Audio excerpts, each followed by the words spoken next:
Hey everyone, Scott here to discuss The Incredibles, featuring the voices of Craig T. Nelson, Holly Hunter, Samuel Jackson, Jason Lee, Sarah Vowell, Spencer Fox, and Wallace Shawn, and directed by Brad Bird.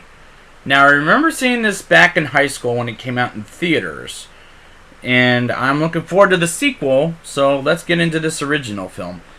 Mr. Incredible, voiced by Craig T. Nelson, Elastigirl, voiced by Holly Hunter, and Frozone, voiced by Samuel Jackson, are getting interviewed in the TV, and we lead to Mr. Incredible not only stopping some robbers and saving a cat and and someone with the name of Buddy, a fanboy, aka Incrediboy, is his number one fan, is not helping him when he tries to stop Bon Voyage, a French supervillain. And I like how he steps up and French music plays. It was rather just hilarious. And Mr. Incredible, as well as Elastigirl and Frozen, have gotten sued by the public after Mr. Incredible and Elastigirl get married.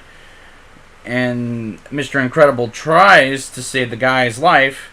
Well, not the married part, but the second one, yes.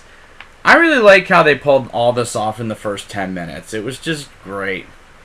15 years later, Mr. Incredible's alter ego, Bob Parr, and Elastigirl's alter ego, Bob's wife, Helen, are happily married with the three kids: Dash, voiced by Spencer Fox, a fast-running second oldest kid.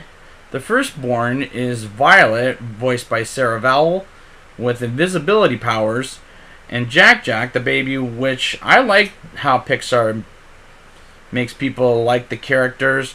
And I think they do a great job with the characters and the music and coming up with original great story. Frozone's alter ego is Lucius Best. And it's nice for Samuel Jackson in a PG-rated Pixar film.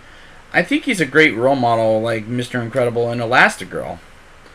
Bob is miserable at his job and his boss is a jerk. And one day at work, Bob throws him from wall to wall and gets fired from his pathetic job. And gets another one where he gets to be Mr. Incredible again. Where Mirage, voiced by Elizabeth Pena, and I like how mysterious she was at first, and her boss wants him. Why? I'll get to that later. Mirage gets Mr. Incredible to fight a robot in the jungle, and I really enjoyed that fight between Mr. Incredible and the robot. Edna, the suit designer, and voiced by Brad Bird, aka the movie's director, and she was very hysterical in this movie, and she with Jack Jack are the thing I'm looking forward to in the next week's movie. You remember the Mirage has a boss, and I was going to bring up who it was? Remember Buddy Pine, Incrediboy, at the beginning of the movie?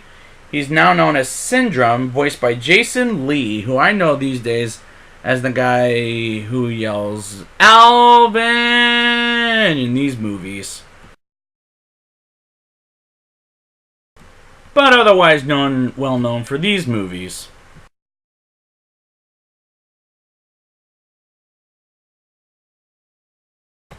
I enjoy him as an animated villain as well as in other movies.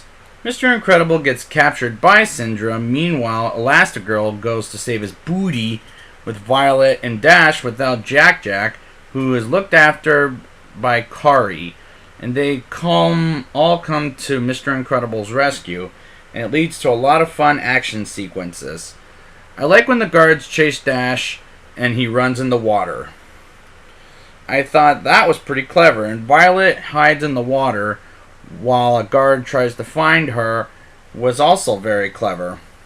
The family fights the guards, and Syndrome stops them and realizes Mr. Incredible is married to Elastigirl, and traps the whole family when he tries to be a hero with a robot he created on his own, and fights it. Interesting plot for a villain, I must say. I love the scene when Lucius says, "Honey, where's my super suit? And you tell me where my suit is, woman." I thought that was just super funny. The fight in the city with Mr. Incredible, Elastigirl, Frozone, and the family fight against the robot was a good and fun action scene.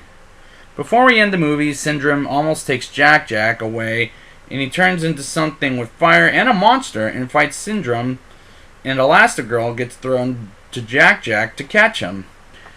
And his death by a car was a good way to stop a villain with the superpower of muscles. We end the movie 3 months later in Violet getting asked out by a Tony Reidinger, and Dash wins a trophy, and we get a new villain in the called the Underminer, which will start the movie next week, and I'm excited for that. Now it's time for the rating. I'll give this movie a 9.0 out of 10. This was a fun movie with clever dialogue, and I liked the story quite a bit. As far as me reviewing Pixar films goes, it's a lot better than the Cars trilogy. And I'm looking forward to reviewing the Toy Story movies when Part 4 is coming, and I'm excited for next week as well. So I'd like to thank you guys for joining me, and next week I will be back with The Incredibles 2. And until next time, hey, we're superheroes. What could happen?